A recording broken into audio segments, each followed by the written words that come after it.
Okay, thank you very much. This is big stuff. We appreciate you being here. Late last night and early today, at my direction, the United States Armed Forces conducted an extraordinary military operation in the capital of Venezuela. Overwhelming American military power, air, land, and sea, was used to launch a spectacular assault. And it was an assault like people have not seen since World War II.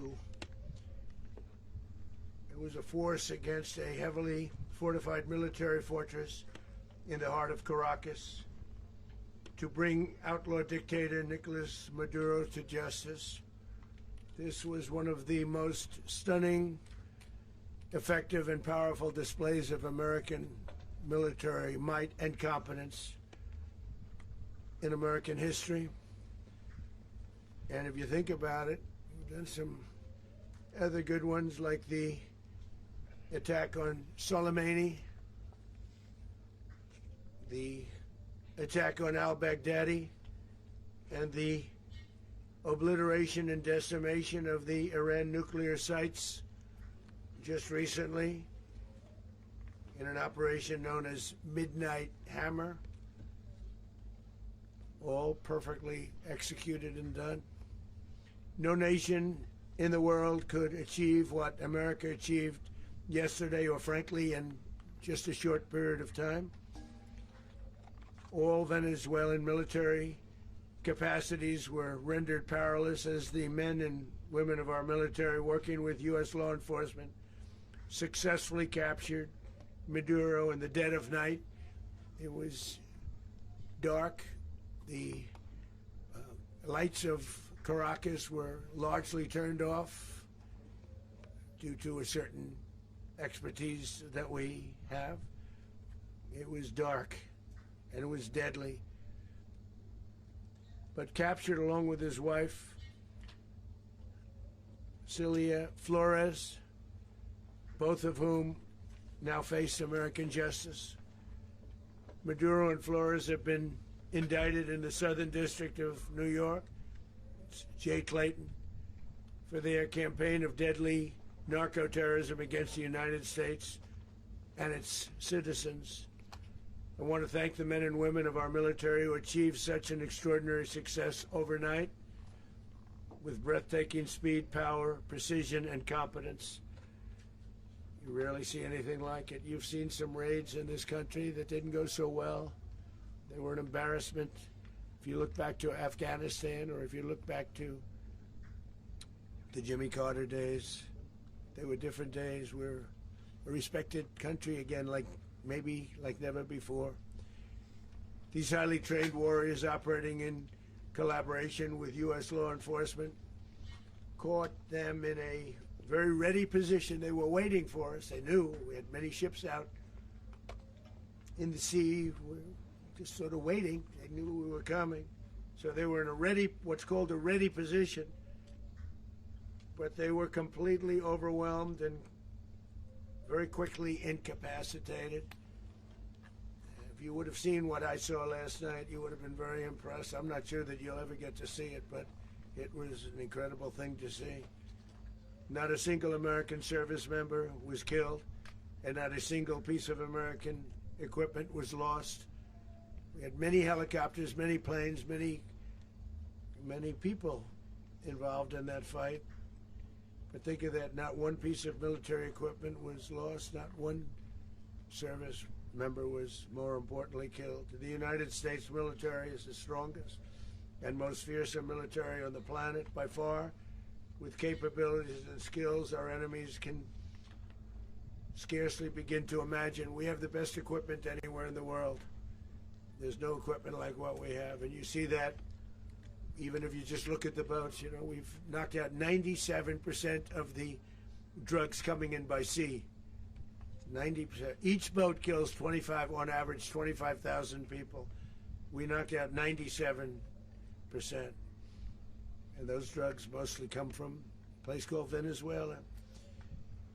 We're going to run the country until such time as we can do a safe, proper, and judicious transition. So we don't want to be involved with having somebody else get in and we have the same situation that we had for the last long period of years. So we are going to run the country until such time as we can do a safe, proper, and judicious transition. And it has to be judicious because that's what we're all about. We want peace, liberty, and justice for the great people of Venezuela, and that includes many from Venezuela that are now living in the United States and want to go back to their country. It's their homeland. We can't take a chance that somebody else takes over Venezuela that doesn't have the good of the Venezuelan people in mind. We've had decades of that. We're not going to let that happen. We're there now, and what people don't understand, but they understand as I say this, we're there now, but we're going to stay until such time as the proper transition can take place. So we're going to stay until such time as we're going to run it, essentially, until such time as a proper transition can take place. As everyone knows, the oil business in Venezuela has been a bust, a total bust, for a long period of time. They were pumping almost nothing by comparison to what they could have been pumping and what could have taken place. We're going to have our very large United States oil companies, the biggest anywhere in the world, go in, spend billions of dollars, fix the badly broken infrastructure, the oil infrastructure, and start making money for the country. And we are ready to stage a second and much larger attack if we need to do so. So we were prepared to do a second wave if we needed to do so. We actually assumed that a second wave would be necessary, but now it's probably not. The first wave, if you'd like to call it that, the first attack was so successful, we probably don't have to do a second, but we're prepared to do a second wave, a much bigger wave, actually. This was pinpoint, but we have a much bigger wave that probably won't have to do. This partnership of Venezuela with the United States of America, a country that everybody wants to be involved with because of what we were able to do and accomplish, will make the people of Venezuela rich, independent, and safe. And it will also make the many, many people from Venezuela that are living in the United States extremely happy. They suffered. They suffered. So much was taken from them. They're not going to suffer anymore. The illegitimate dictator Maduro was the kingpin of a vast criminal network responsible for trafficking colossal amounts of deadly and illicit drugs into the United States. As alleged in the indictment, he personally oversaw the vicious cartel known as Cartel de las Solas, which flooded our nation with lethal poison, responsible for the deaths of countless Americans, the many, many Americans. Hundreds of thousands over the years of Americans died because of him. Maduro and his wife will soon face the full might of American justice and stand trial on American soil. Right now they're on a ship. They'll be heading to ultimately New York, and then a decision will be made, I assume, between New York and Miami or Florida. But we have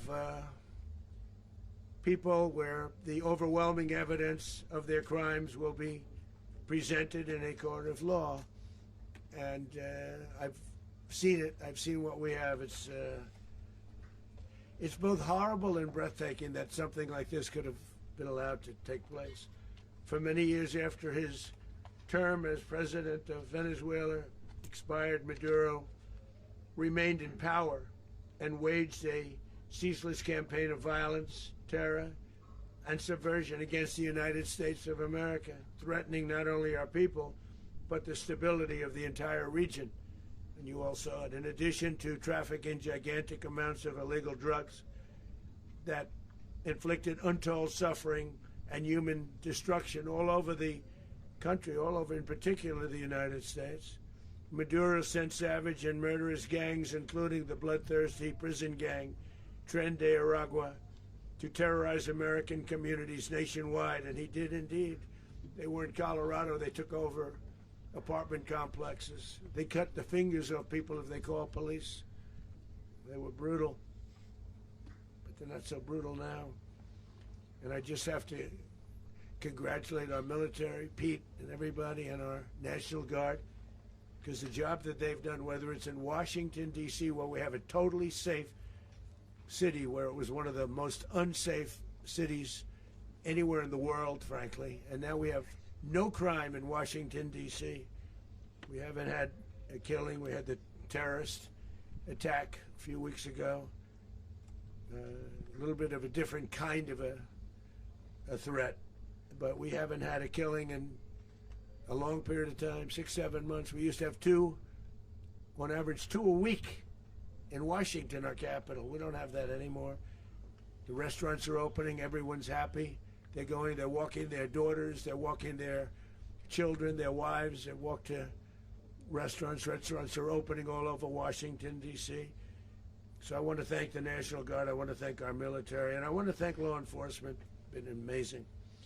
And they should do it with more cities. We're doing it, as you know, and we're doing it in Memphis, Tennessee right now, and crime is down. We've just sort of started a few weeks ago, but crime is down now 77%. And the governor of Louisiana called, great person, and he wanted us to help him, as you know, in a certain very nice part of Louisiana, and we have done that. It was a rough section, and we have crime down. I understand it's down to almost nothing already after 2.5 weeks. New Orleans, it's down to almost nothing, and we've only been there for 2.5 weeks. Can't imagine why governors wouldn't want us to help. We also helped, as you know, in Chicago, and crime went down a little bit there. We did a very small help because we had no working ability with the governor. The governor was a disaster, and the mayor was a disaster. But it knocked down crime. But we're pulling out of there when they need us. We'll know. You'll know. You'll be writing about it. And likewise, Los Angeles, where we saved Los Angeles early on, where the head of the police department made a statement that if the federal government didn't come in, we would have lost Los Angeles. That's long after the fires. That's when they had the riots in Los Angeles. We did a great job. Got no credit for it whatsoever, but that's okay. It doesn't matter. We don't need the credit. But we'll be pulling out when they need us. They'll call, or we'll go back if we have to. We'll go back. But we did a great job in various cities. But the place that we're very proud of is Washington, D.C., because it's our nation's capital. We took it from being a crime-ridden mess to being one of the safest cities in the country. But the gangs that they sent raped, tortured, and murdered American women and children. They were in all of the cities I mentioned, Tren de Aragua. And they were sent by Maduro to terrorize our people, and now Maduro will never again be able to threaten an American citizen or anybody from Venezuela. There will no longer be threats. For years I've highlighted the stories of those innocent Americans whose lives were so heartlessly robbed by this Venezuelan terrorist organization. Really one of the worst. One of the worst, they say the worst. Americans like 12-year-old Jocelyn Nungary from Houston. Beautiful Jocelyn Nungary, what happened to her?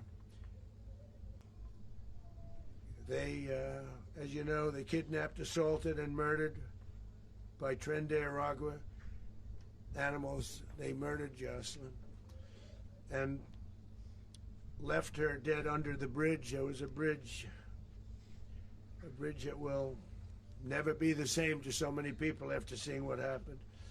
As I've said many times, the Maduro regime emptied out their prisons, sent their worst and most violent monsters into the United States to steal American lives.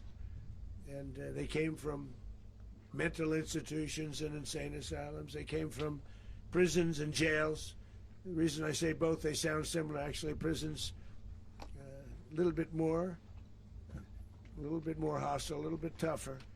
A mental institution isn't as tough as an insane asylum, but we got them both. They sent from their mental institutions, they sent from their jails, prisons. They were drug dealers, they were drug kingpins, they sent everybody bad into the United States. But no longer, and we have now a border where nobody gets through. In addition, Venezuela unilaterally seized and stole American oil, American assets, and American platforms, costing us billions and billions of dollars. They did this a while ago, but we never had a president that did anything about it. They took all of our property. It was our property. We built it. And we never had a president that decided to do anything about it. Instead, they fought wars that were 10,000 miles away.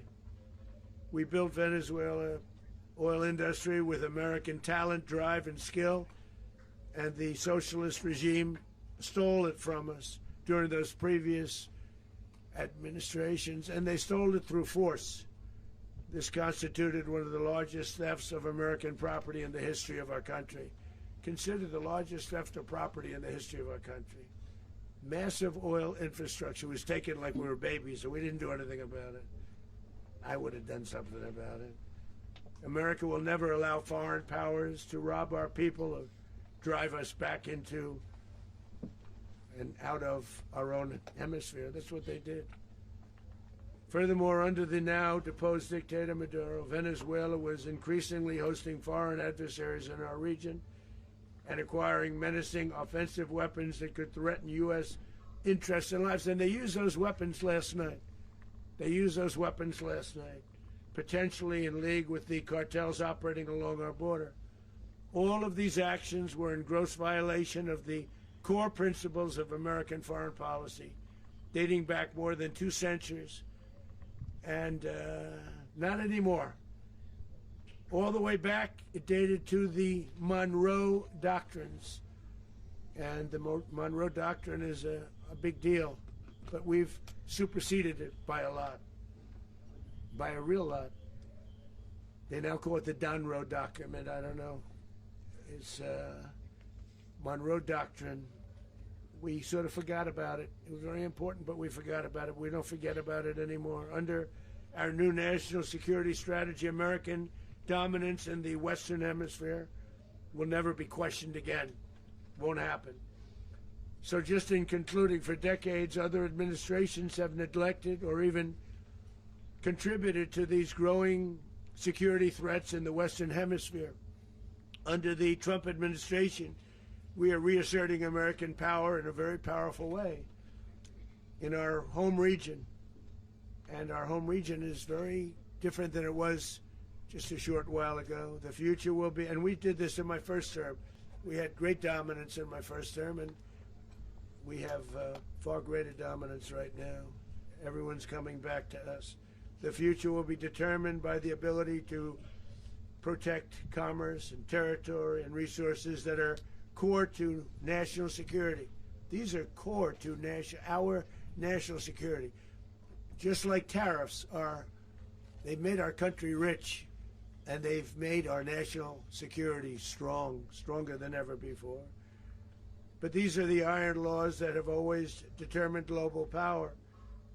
And we're going to keep it that way. We will secure our borders. We will stop the terrorists. We will crash the cartels, and we will defend our citizens against all threats, foreign and domestic. Other presidents may have lacked the courage or whatever to defend America, but I will never allow terrorists and criminals to operate with impunity against the United States. This extremely successful operation should serve as warning to anyone who would threaten American sovereignty or endanger American lives. Very importantly, the embargo on all Venezuelan oil remains in full effect. The American Armada remains poised in position, and the United States retains all military options until United States demands have been fully met and fully satisfied. All political and military figures in Venezuela should understand what happened to Maduro can happen to them, and it will happen to them if they aren't just, fair, even to their people. The dictator and terrorist, Maduro, is finally gone in Venezuela. People are free. They're free again. It's been a long time for them, but they're free. America is a safer nation. This morning, it's a prouder nation this morning because it didn't allow this horrible person and this country that was doing very bad things to us. It didn't allow it to happen. And the Western Hemisphere is right now a much safer place to be. So I want to thank everybody for being here. I want to thank General Raisin Kane. He's a fantastic man. I've worked with a lot of generals. I worked with some I didn't like. I worked with some I didn't respect. I worked with some that just weren't good. But this guy is fantastic. I watched last night one of the most precise attacks on sovereignty. I mean, it was an attack for justice. And I'm very proud of him, and I'm very proud of our Secretary of War, Pete Hegseth, who I'm going to ask to say a few words. Thank you very much.